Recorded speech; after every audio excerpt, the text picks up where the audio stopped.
Boa noite. Eu gostaria de agradecer a presença de todos. Hoje é um momento bastante especial para nós, principalmente nós da Santa Casa, que estamos tendo a honra, o prazer de desfrutar da convivência da doutora Agnes Fogo desde ontem.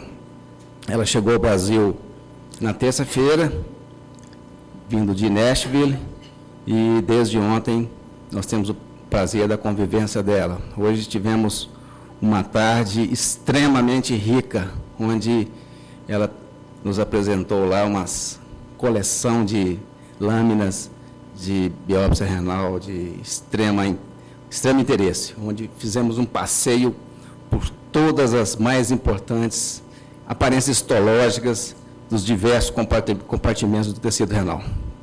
Então, nós temos o prazer de tê-la hoje no Pensar Mineiro, e nós vamos começar com o Dr. Vinícius, que é nefrologista da Santa Casa de Juiz de Fora, um jovem promissor, já com uma formação bastante sólida na USP, que concluiu o doutorado, né?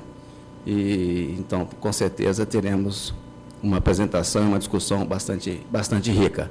Em seguida, a doutora Agnes vai apresentar as lâminas e a discussão dos aspectos da aparência histológica e fará uma abordagem mais detalhada do caso. Doutora Agnes, eu acho que dispensa a apresentação, todos os nefrologistas brasileiros conhecem, sabem da importância da sua presença, da sua participação na nefrologia mundial.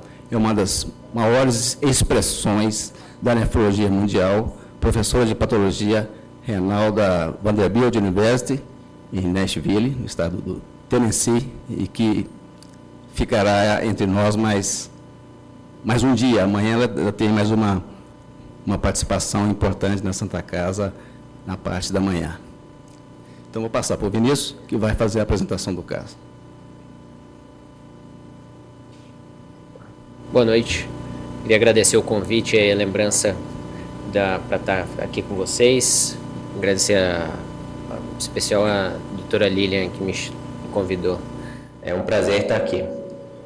Bom, esse caso foi apresentado pela doutora Agnes Fogo. É um paciente branco de 42 anos que tinha uma história de HIV e linfoma não Hodgkin, que teve uma admissão no hospital uma semana antes com um quadro de mal-estar, fraqueza e febre de 38 graus. Ele falou que os sintomas eram progressivos e também tinha notado uma urina escurecida de forma intermitente nos últimos dias sem disúria. Ele tinha tido uma dor paraespinhal na região lombar, com uma dor no quadrante, dor incólica no quadrante esquerdo, como fator de antecedente. Ele tinha um colega de trabalho que tinha um quadro viral, tinha associado um quadro viral também. 3 dias antes da admissão, ele começou com um quadro de fadiga, dor lombar, urina escura. No exame de urina, naquele momento, a única coisa significante eram 8 hemácias por campo na microscopia. De antecedente, ele era um paciente HIV, que tinha sido diagnosticado em 2002. O último CD4 dele era ao redor de 600. Não tinha carga viral detectável nos últimos 6 meses. De história, ele tinha um linfoma não Hodgkin estadio 3, um Burkitt atípico, diagnosticado em 94 e estava em remissão com a quimioterapia mega, que é ciclofosfamida, etoposide, vincristina, bleomicina, adriamicina, metrexate, leucovorin e prednisolona. As medicações que ele estava usando naquele momento eram o esquema tripla com efavirenz, entricitarabina e tenofovir e zolpidem. De história familiar, o pai dele era diabético, a mãe tinha uma demência por causa de Alzheimer e tinha uma irmã com câncer cervical.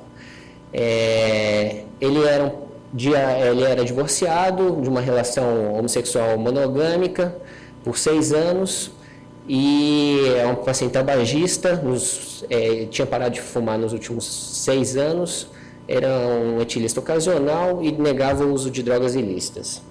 Ele trabalhava no ramo de construção, ao exame ele estava com uma aparência boa, não parecia que era um paciente com nenhuma alteração aguda, sua temperatura era de 38, frequência cardíaca de 91, pressão sanguínea de 124/78, saturação ao ar ambiente era de 98, a parte do exame cardíaco respiratório era normal, o abdômen ele tinha uma dor leve, a palpação do quadrante esquerdo, mas não tinha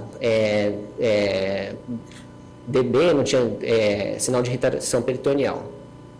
Não tinha hepatomegalia, não tinha dor na linha média, não tinha Jordano positivo, não tinha lesão peniana ou anal, o andar era normal, não tinha edema, não tinha baqueteamento digital, o exame neurológico não tinha nada de alteração focal, não tinha nenhum tipo de racha, não tinha icterícia.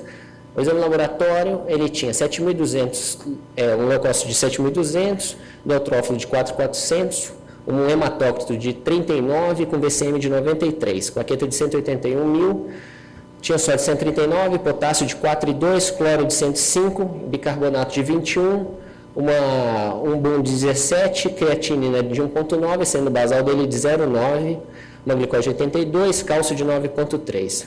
Proteína total de 8,3, com albumina de 5, bilirrubina total de 0,5, fosfatase alcalina de 100, AST de 20, ALT de 29, CK de 36, aptoglobina 317, está dentro do valor, está um pouquinho acima do valor normal, INR de 1,2, TPA de 38, com controle de 29, o RPR foi negativo, o exame de sífilis, né? O exame de urina mostrava que tinha uma densidade de 1.006, proteína de 30, nitrito negativo, leucosterase também negativo, não tinha hematúria macroscópica, a microscopia tinha um leucócito, 542 eritrócitos e não tinha eosinofilúria. Não tinha cilindros, mas tinha presença de hemácias dismórficas. No exame de exame amostral, o sódio urinário era de 56, uma creatina de 0,46, com proteína de 0,41. Uma fração de excreção de sódio foi calculada e dava 1,66. O raio-x tinha uma telectasia leve, o raio-x lombar tinha uma espondilolise, o ultrassom de rins à direita mostrava um rim de 12 centímetros, à esquerda de 11,8 centímetros. Não tinha hidronefrose, cálculos, massas císticas. A ecogenicidade era normal, foi feito um venograma com uma ressonância magnética que não mostrou trombose renal e tinha uma leve cicatriz cortical. Outros exames laboratoriais, foi um ASLO de 177, que foi repetido 2 dias depois, que deu 159, C3 era de 152, dentro dos valores normais, C4 de 31, dentro dos valores normais. Um VHS de 84, um PCR de 233, o exame de sangue e de urina continuavam negativos durante toda a hospitalização. Apesar da hidratação venosa que foi feita e a retirada de possíveis drogas nefrotóxicas, a sua creatina continuou subindo e dentro dos primeiros 6 dias de internação chegou a 4,0. O débito urinário ficou estável nesse período e variou entre 1 e 3 litros por dia. Ele tinha febre intermitente, nesse valor aí de 38, nos 5 dias de hospitalização e ficou afebril depois. E aí foi feito um procedimento diagnóstico. Todo mundo, alguma dúvida aí? Bom, então eu vou discutir esse caso. Então, vamos fazer um resuminho. Um paciente de 42 anos, um paciente branco, há uma semana com febre de 38,3, o máximo que ele chegou, com uma dor lombar à esquerda. O paciente ficou normotenso durante todo o período, o exame físico não tinha nada digno de nota, uma carga viral negativa com CD4 alto e um linfoma Burkitt atípico em remissão desde 2004.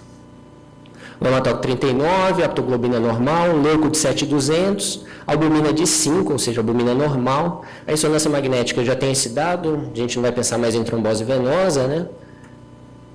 Então, só para a gente ter uma ideia, esse quadro foi um quadro progressivo, né? Primeiro urina no início dos sintomas, não tinha hematúria. A urina no dia da internação já tinha hematura, já tinha dismorfismo e a creatinina já tinha aumentado. Uma densidade urinária baixa também, de 1.006.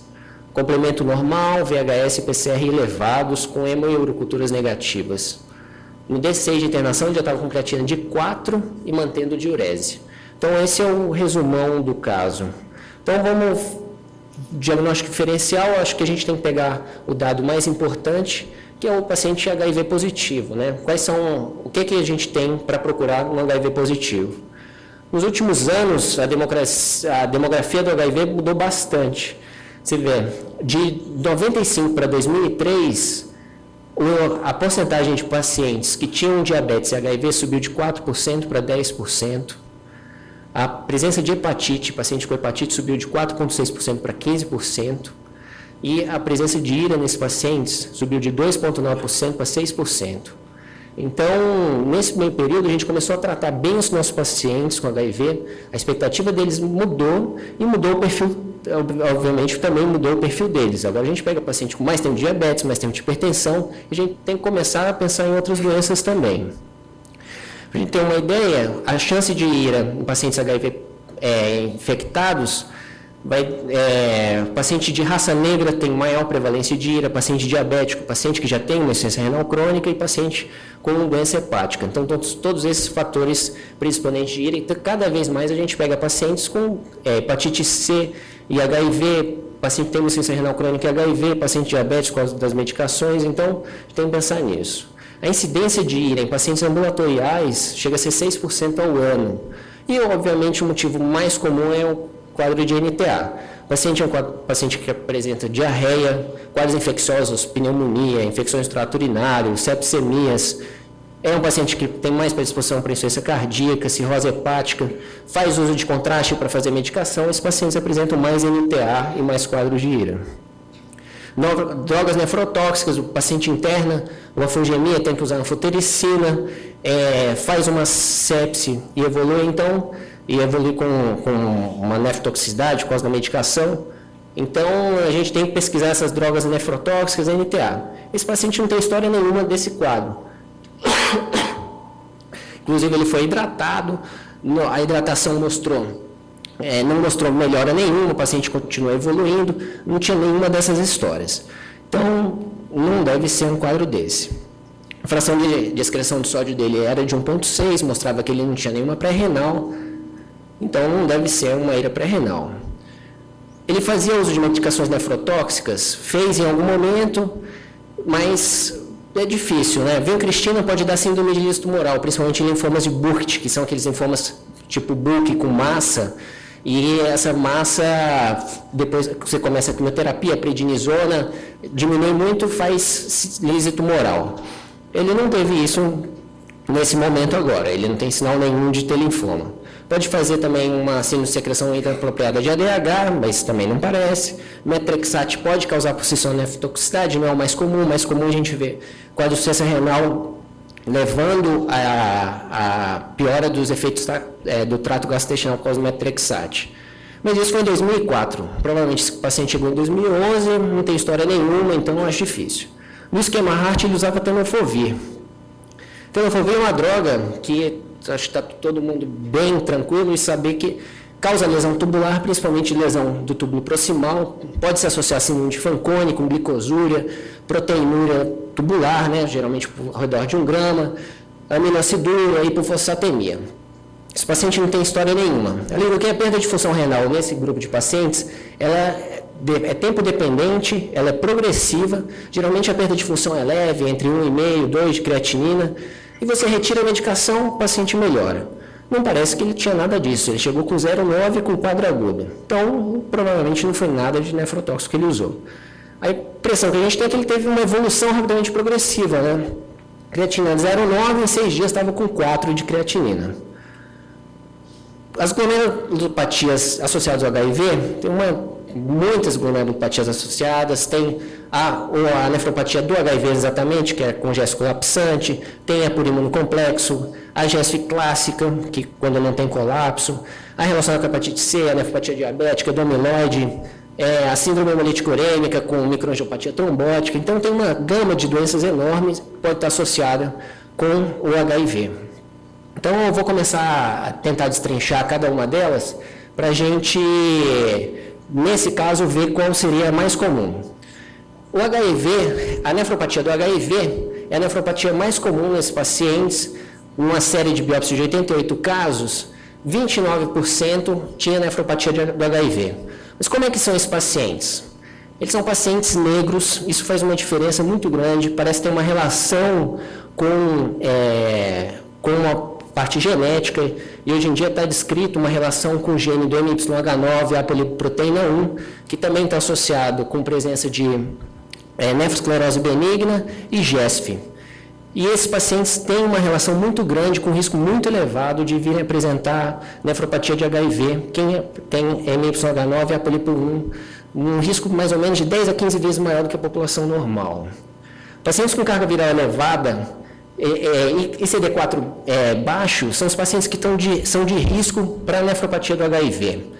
Isso daí porque tem alguns produtos gênicos do vírus que estão relacionados com a nefropatia do HIV. Em camundongos, quando você coloca esses dois genes não estruturais, o NEF e o VPR, você desencadeia em camundongos a nefropatia do HIV. Em humanos isso não é, parece que é o gene TAT, que é a parte TAT do vírus que é relacionada com a nefropatia do HIV em homens. A histologia, você vai ter uma GESF colapsante com dilatação cística tubular e nefrite intersticial. E, então você vai ver a coropodostária, o colapso das alças glomerulares, a dilatação. Mas como é que é a apresentação clínica desses pacientes? Esses pacientes têm uma proteinúria nefrótica, na maioria dos casos, a sensibilidade e especificidade não são altas, 73% de sensibilidade e especificidade 53%, mas a grande maioria vai ter uma proteinúria expressiva. Tem um trabalho só da África do Sul que mostra que pacientes com microalbuminúria podem desenvolver, tem associação com a nefropatia do HIV, mas isso só foi esse trabalho, outros trabalhos não mostraram, e ele até nesse trabalho ele pergunta, será que pacientes com microalbuminúria a gente vai ter que biopsiar e ir atrás? Mas isso não está bem estabelecido. O certo é, proteinúria geralmente nefrótica e geralmente maior que 2 gramas. O exame de urina, como é um quadro de GES colapsante, vai ter cilindros proteináceos, células tubulares, mas não vai ter nem hematúria, nem leucocitúria. O paciente vai perder função renal, a evolução é rápida e progressiva, não há uma rapidamente progressiva, mas a evolução é rápida, com uma sobrevida renal de 50% em 18 meses. Esse trabalho mostra uma curva de Kaplan-Meier mostrando a evolução de lesões do HIV, da nefropatia do HIV, com pacientes HIV sem nefropatia. Então, a gente vê que 50% dos pacientes evoluem em diálise com menos de 500 dias de evolução. É um quadro muito grave. Com as melhoras do tratamento, essa gama de medicações que existem agora, a nefropatia do HIV tem diminuído cada vez mais, e a gente está vendo menos, justamente que é uma doença relacionada com carga viral e com CD4. E o que vem aumentando é o quadro da GESF nesses pacientes, com esses pacientes apresentando cada vez mais GESF, e a GESF é a não colapsante, né, a GESF clássica. Nesse nosso caso clínico, então, para a nefropatia do HIV, esse paciente era branco. Só lembrar que aqui no Brasil esse negócio de branco e negro não vale, né? A gente fez um levantamento lá no Hospital das Clínicas de São Paulo e 40% da nossa população tinha o MYH9 e dava um dobro de risco de evolução para insuficiência renal do que a população normal. E tinha branco, tinha pardo, tinha negro, inclusive tinham até uns genes do MYH que estavam mais presentes em brancos do que em negros. Então, para a gente, isso não vale. A evolução é rapidamente progressiva, a carga viral, a evolução desse paciente foi rapidamente progressiva, não é bem um quadro do Raivan. A carga viral dele era indetectável, o CD4 estava elevado, ele tinha hematúria e a proteinúria dele era menor que 1 grama. Então, acho improvável desse paciente ter uma nefropatia do HIV. Nefropatia do HIV é doença de imunocomplexo. Tem várias doenças de imunocomplexo associadas com HIV. Tem desde a lupus-like, mas a IgA, membrana proliferativa, pós-infecciosa, crioglobulinemia, principalmente relacionada com vírus C, imunotactoide, fibrilar. Então, tem várias doenças de imunocomplexo. Isso daí por quê? Os imunocomplexos devem fazer um trapping com os antígenos do HIV e fazer com que haja a formação de esse imunocomplexo acabe depositando ou por outros motivos leve à glomerulopatia. O lupus-like é uma doença que não é muito comum, se você for ver percentualmente, vai dar mais ou menos de 5 a 6% dos pacientes HIV.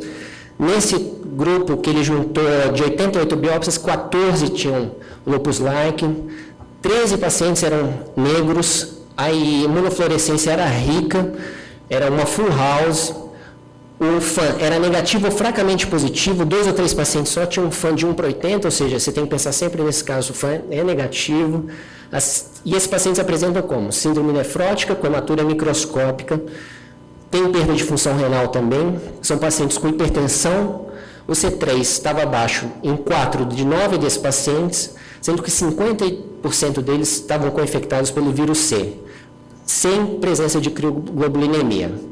E 10 desses pacientes necessitaram de hemodiálise em 1 ano. Então, é uma doença muito grave, com uma evolução muito grave também. Para o nosso paciente, o que fala contra? São de pacientes negros, tem associado com síndrome nefrótica, ele não tinha hipertensão, ele não tinha C3 baixo, ele não era co-infectado com HIV. O que ele tinha era uma hematura microscópica e uma perda de função renal. Mas esse também não é um quadro rapidamente progressivo na sua etiologia. Então, eu acho improvável que esses pacientes tenham lupus-like. Quando a gente vai ver a segunda causa mais comum nas lesões histológicas é a GESF clássica, ou seja, a GESF que não apresenta nenhum glomérulo pela biópsia com colapsante. Se tiver uma presença de um colapsante, já seria a nefropatia do HIV. Como é que é a distribuição da nefropatia do HIV versus a nefropatia versus a GESF clássica? Então, a presença da GESF clássica ela tem menos negros do que na nefropatia do HIV. O CD4 nesse grupo é um CD4 geralmente acima de 200, ou seja, o paciente está mais controlado. A carga viral dele está mais elevada do que na nefropatia do HIV. Eles já usam, por causa disso, eles já usam o esquema HART, o esquema antirretroviral há mais tempo do que na nefropatia do HIV, e eles são pacientes também que têm um clearance de creatina mais alto do que da nefropatia do HIV. Então, ou seja, é aquele paciente que a gente começa a tratar do HIV e mais para frente apresenta uma glomerulopatia, que vai ser a GESF clássica. Como é a GESF clássica, a proteinúria vai ser uma proteinúria importante, mas acaba também sendo menor do que a nefropatia do HIV. Então, a gente tem que pensar sempre na GESF. Só que a GESF clássica pode ser desencadeada por alguns motivos. E esse paciente tinha um quadro viral antes, tinha um companheiro de trabalho dele que tinha, depois ele teve esse quadro inespecífico, mas ficou fazendo febre. Então, acho que a gente tem que pensar em algumas coisas. Uma das doenças associadas com a presença de HIV pela depressão é a parvovirose. O clássico da parvovirose é uma hipocomplementemia seguido de rash cutâneo, anemia e febre. É aquele quadro cutâneo da criança do exantema súbito. Esse seria o clássico. Mas qualquer quadro viral com sintomas inespecíficos, a gente tem que pensar em parvovirose no grupo HIV. O clássico dele é apresentar hematúria e ele está associado com a glomerulonefrite colapsante. Eu fiquei um tempão, que eu já tinha visto um caso que a gente jurava que era uma rapidamente progressiva, bem na biópsia era uma colapsante. Eu fui procurar na literatura qual era o tempo mínimo da colapsante, procurei, escarafunchei, fui atrás, e não achei nenhum, porque esses quadros de colapsante, eles geralmente colocam entre o percentil 25 e 75, não colocam o máximo e o mínimo de tempo para apresentar colapsante. Geralmente fala assim, esse paciente já chegou em diálise e esse grupo dialisou com menos de um mês. Até que eu consegui achar, num grupo de transplantados renais, a presença é o seguinte, três pacientes que fizeram quadros agudos de disfunção do enxerto. Esses pacientes tinham uma creatina elevada, com uma proteinúria negativa ou muito baixa, e eram quadros agudos. Por que isso? A impressão que dá nesse paciente é que a gente pegou ele no momento zero, com pouca hematura, sem proteinúria, depois pegou no momento mais em seguida, com pouco de hematura e proteinúria, e talvez se eu fosse pegar ele num quarto momento, eu ia pegar ele nefrótico. Então, eu estou apostando que esse paciente pode ter tido um quadro... Então, eu posso estar apostando que eu tive nesse paciente um quadro de uma GS colapsante por causa de um quadro viral. Quando a gente vai estudar os quadros de parvovirose, ela também apresenta presença de microcis, de lactação cística no túbulo, leva um quadro de lesão tubular aguda, que podia explicar por que esse paciente está urinando, e um quadro de lesão podocitária. Então, eu acho que encaixaria nesse paciente um quadro de GS colapsante e uma evolução rápida. Agora, vamos para as raridades, para as coisas que podem acontecer, mas que eu não tenho dado para falar isso. Tem 2 casos na literatura de pacientes HIV positivos que junto tiveram o antimembrana basal glomerular. Um quadro, inclusive, da Escola Paulista, tem esse quadro descrito de uma paciente de 30 anos que fez uma rapidamente progressiva de 1,3 para 13, mas tinha uma proteinúria nefrótica, também com uma biópsia importante. Quando foi feita a biópsia, mostrou que tinha uma IF linear e um ANCA positivo. E foi tratado assim. Depois tem um grupo de Nova York que também fez um diagnóstico de uma antimembrana basal glomerular num paciente mais... Só que esse grupo desses pacientes, pela antimembrana basal, é um grupo um pouco mais novo, né? Esse paciente tinha 30 anos, esse paciente tinha 24 anos, e os dois tinham síndrome nefrótica, tinham um quadro mais avançado.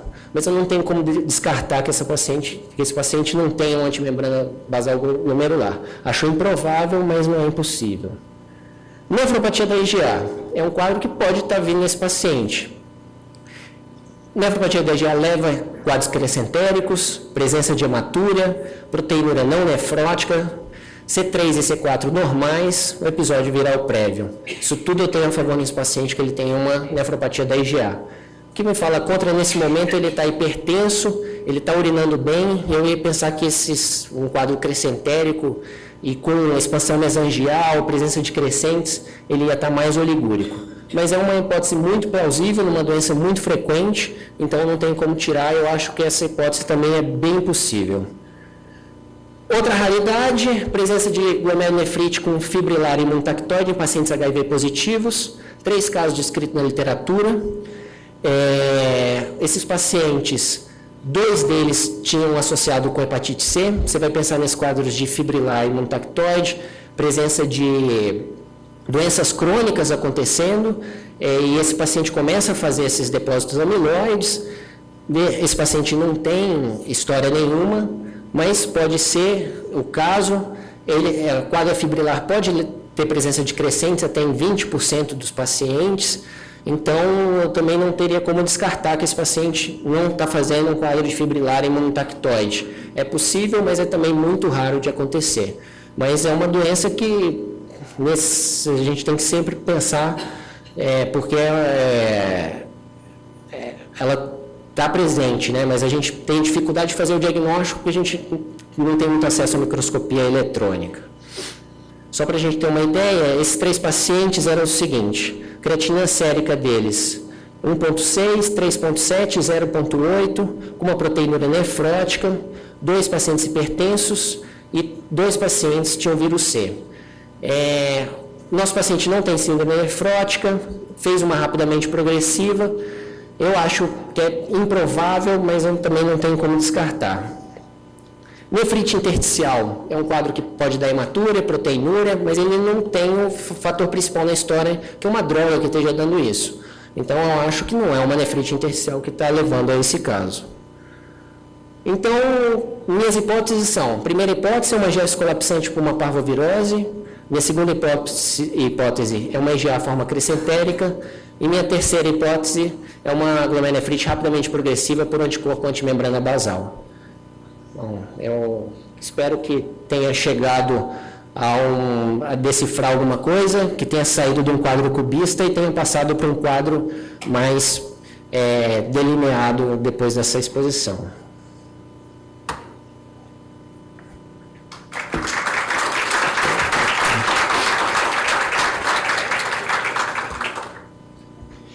só queria, eu me esqueci de citar, porque nós estamos com uma plateia hoje bastante consistente, lembrando aqui a presença do professor Luiz Moura, que também está sentadinho ali, low profile, mas está na área. So, any more thoughts from the audience? Would you do a kidney biopsy? For sure. So this is what the nephrologist, Dr. Jerry Schulman at Vanderbilt, did a kidney biopsy. And this is the biopsy that I got. At Vanderbilt, I have trained my histotechnologist to go to the ultrasound suite and look at the tissue. So if you look at this tissue, do you think it's a good biopsy? A lot of pieces, but now let's look at the pieces, what they are. So this is medulla. This is cortex without glomeruli. This is the interlobar artery at the corticomedullary junction. This is medulla. This is cortex with one glomerulus, and this is cortex with one glomerulus. Now, do you think it's a good sample? No. So Dr. Schulman was doing the biopsy, and he made 2 passes. My technician has cut the pieces into several smaller ones, and the patient became very anxious, very agitated, and was panicking. And my histotechnologist said, there's very little tissue, it's mostly medulla. And Dr. Schulman said, I can't do more passes. The patient is moving, turning, screaming, panicking. Tell Agnes I'm sorry. So then he paged me, and he gave me, he said, this patient has a rapid rise in creatinine. I don't know the cause. Maybe it could be a reaction to drug. Maybe it's HIV nephropathy, but he's not proteinuric. But I desperately need you help, and I gave you crap tissue. Wouldn't you agree with this? Yeah. So I said, it's okay, Jerry. I'm used to it. No, I didn't say that. I just said, we'll do the best we can. So on this low power, we can say that we have many pieces of tissue, but to diagnose a disease that is affecting the glomeruli, we want to have a glomerular sample. So we do many sections of the tissue in my lab. 13 slides, each with 3 to 5 sections. We leave 4 unstained in the middle, so we can do special stains. So I am looking at 9 stained slides, each with 3 to 5 sections. So here's one of the 3 glomeruli I had in the light microscopy. So what do you think? We have a beautiful hypothesis of collapsing glomerulopathy. No. But this glomerulus does not show collapse. The podocytes are normal. There's no crescent.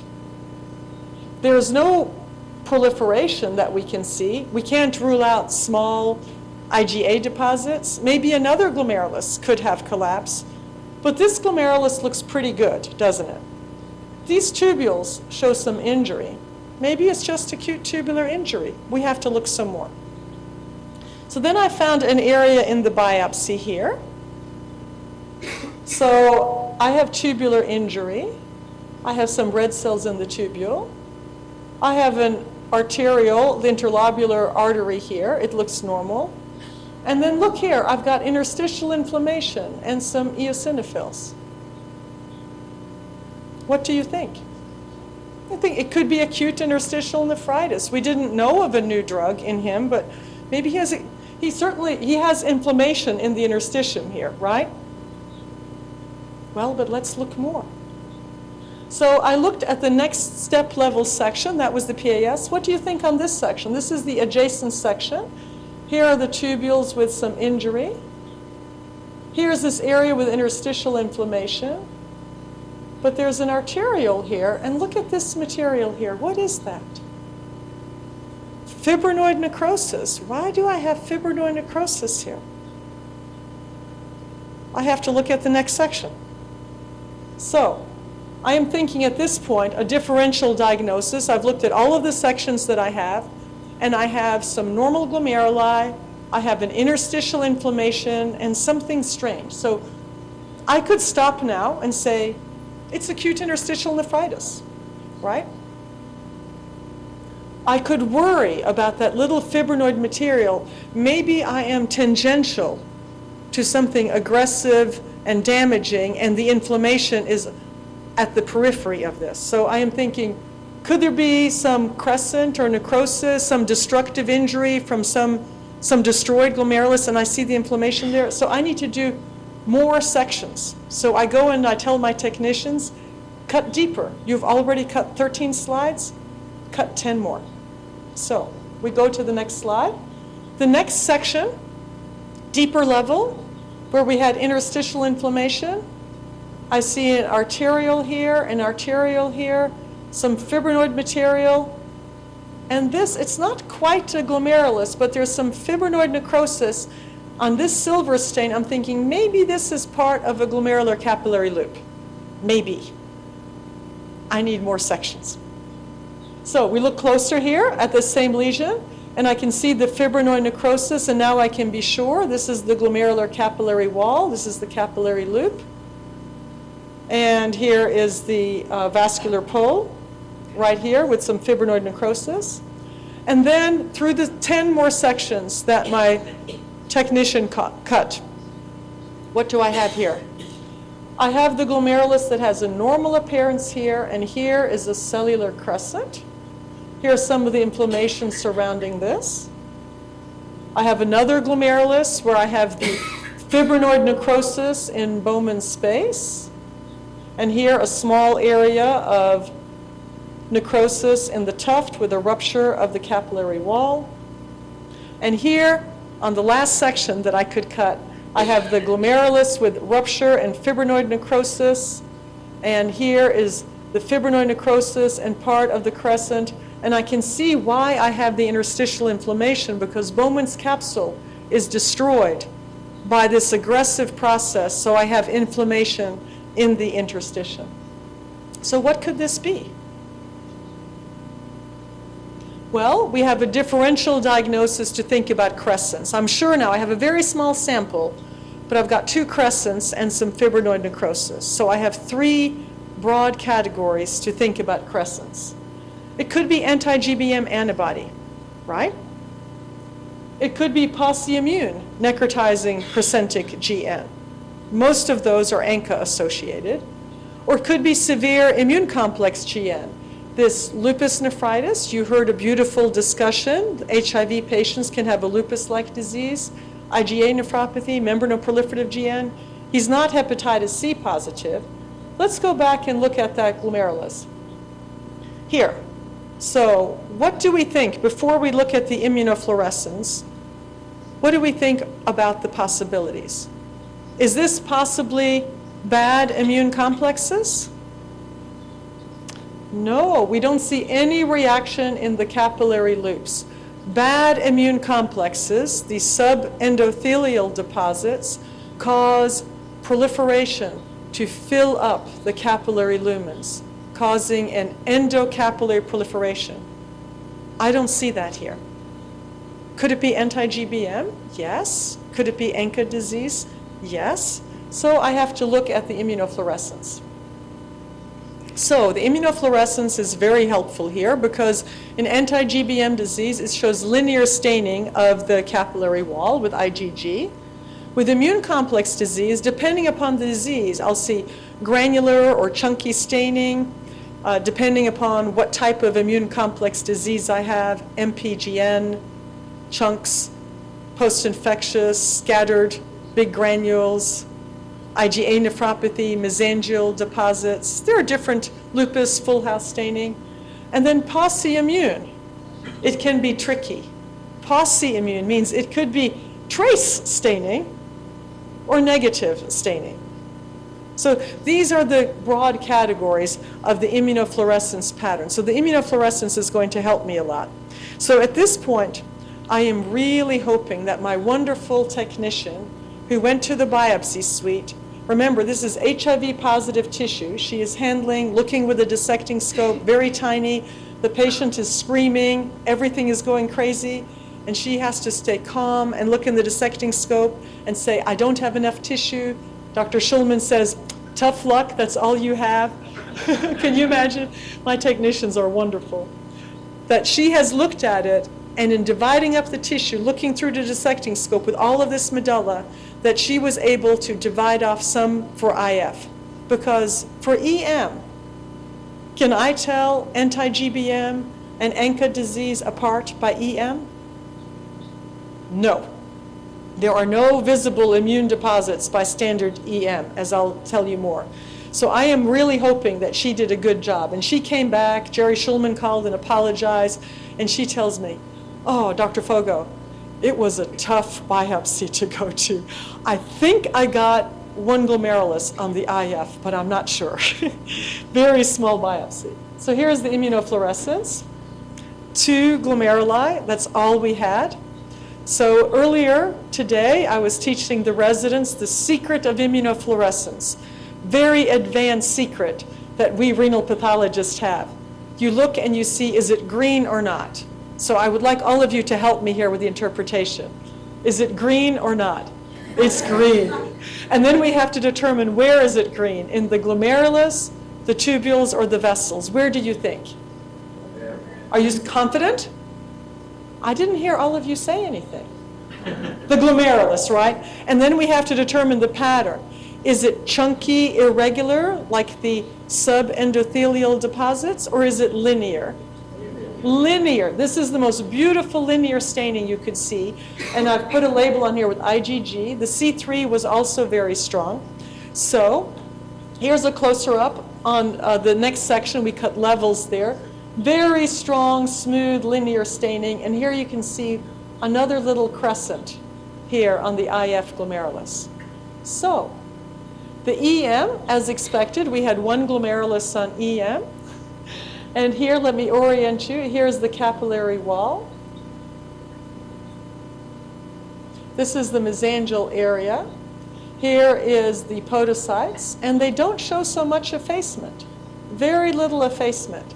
So it actually matches with the fact that he didn't have much proteinuria, very little proteinuria. So we don't have evidence here that we have a podocytopathy, no deposits.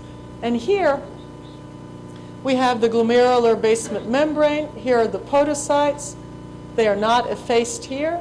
And here's the endothelial cell. And right in the middle, we had very rare reticular aggregates. These are the footprints of high interferon levels. In HIV patients treated with HAART, highly active antiviral therapy, we see much fewer reticular aggregates. So the reticular aggregates do not mean he has collapsing glomerulopathy. It means he is HIV positive. Whether or not you have nephropathy, you have reticular aggregates in the endothelial cells throughout your body. It's a reaction of organelle membranes to high levels of interferon. So this fits with his known HIV status. So when we are looking then to make sure, does he have HIV-associated nephropathy? You've already heard a beautiful discussion of this and seen pictures. We have to have both collapse of the tuft and epithelial cell hyperplasia. You saw a beautiful picture of the microcystic dilatation and extensive foot process effacement. So in this case, we have absence of all 3 of these features, so he does not have any lesion consistent with HIV nephropathy. And the reticular aggregates are related to the high levels of alpha interferon. The 2 most common diseases that cause this are HIV infection and lupus. But if you give exogenous interferon as treatment, let's say for hepatitis C, we can also get reticular aggregates. So my diagnosis was anti-GBM antibody-mediated glomerulonephritis. So clinically, you know very well this causes rapidly progressive glomerulonephritis. In some patients, the antibody also attacks the basement membrane in the lung, which also is a dual origin basement membrane. And then we may have Goodpasture disease with pulmonary hemorrhage. Our patient had a little bit of atelectasis on his lung chest x-ray. He did not have hemoptysis. On follow-up, he had a little bit of infiltrate, but he never developed overt pulmonary hemorrhage. We know that the injury is mediated by anti-GBM antibodies, and they bind in a linear diffuse global fashion along the GBM. The lesion that we see are crescents and fibrinoid necrosis. This fixes complement, it causes a lot of injury. In anti-GBM disease, it's usually a one-wave disease. One episode of anti-GBM antibody attacks the kidney. Most of the crescents will have the same age, all pretty much cellular, all early fibrocellular, then all fibrous at the same stage. And typically it's not a disease, luckily for our transplant patients, that comes back, remission, reactivate. Usually we wait 6 months till titer is down to transplant. This is in contrast to ANCA-related disease, where the disease hits and runs, hits and runs, hits and runs. Activity, remission, flare, and you will have crescents of many different age. Cellular active lesions, more scarring lesions, all mixed together.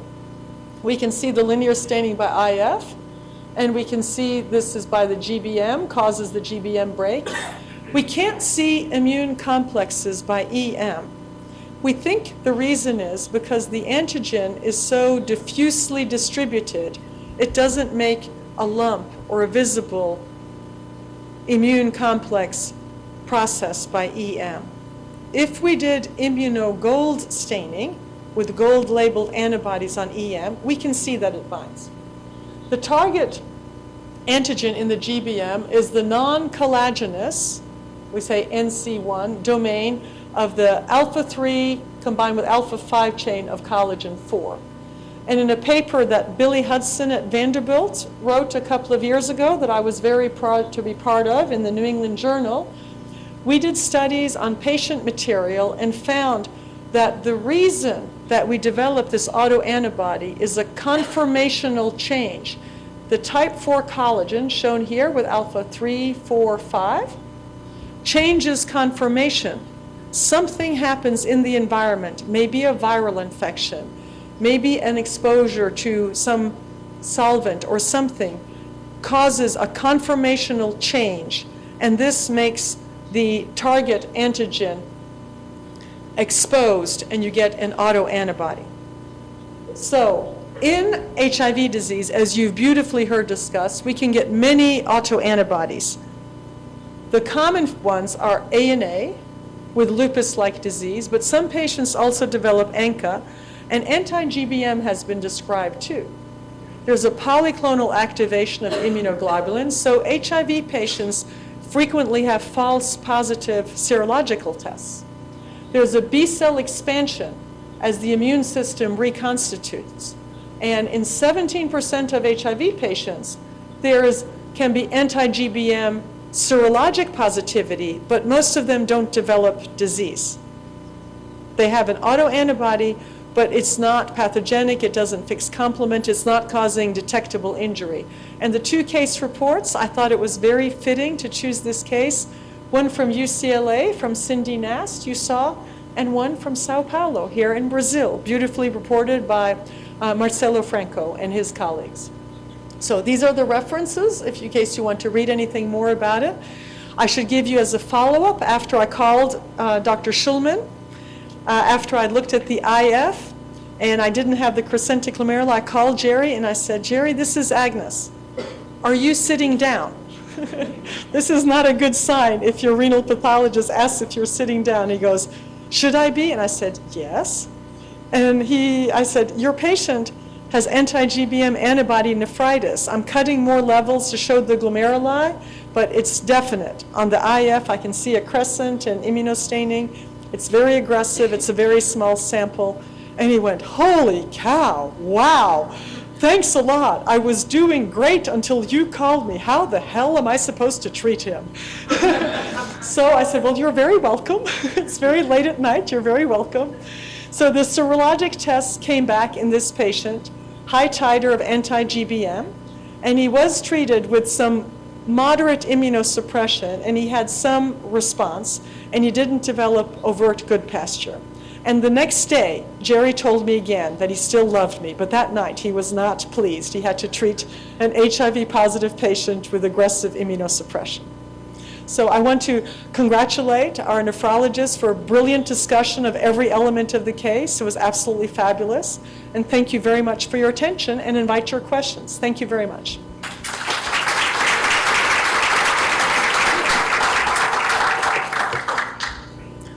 Are there any questions for either one of us? Would you like to come up here? How would you treat this patient? Would you treat him? Yes? How would you treat him? Plasmapheresis, Plasmapheresis, yes? cyclophosphamide, maybe, Maybe, yeah. and prednisone. Prednisone. What about his HIV status? How would you worry about his HIV status, giving cyclophosphamide or prednisone? You pray? A lot. Any other thoughts on how you would treat this patient? Unfortunately, I didn't bring the exact dosing ready. He didn't get aggressive cyclophosphamide, but he got plasmapheresis and he got some immunosuppression. And he did not have activation of HIV or an infection. This was the main, do not kill him with an infection. To say, we treated the anti-GBM successfully, but he died of an infection. That's not a good outcome. Any other thoughts on how you would treat him? Rituximab. Ooh, wipe out his B cells. I think I have just been to a meeting in London last month, and there Liz Lightstone and Charles Pusey call it vitamin R. They treat almost everything with rituximab. And they have very good results. But in an HIV patient, it would be very interesting to try, but scary too. Any other questions or comments about treatment? Okay, thank you very much.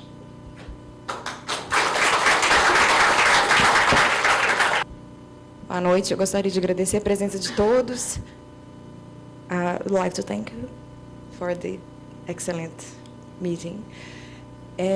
Gostaria de agradecer a todos pela presença, avisar que no próximo mês não teremos essa reunião, vai ser a Nefrominas, que será no dia 29 e 30, as inscrições já estão abertas, e gostaria de vê-los todos presentes, porque serão todos os grandes nefrologistas de Minas, todos os serviços bem representados, e vai ser um importante momento de encontro, tanto científico como social.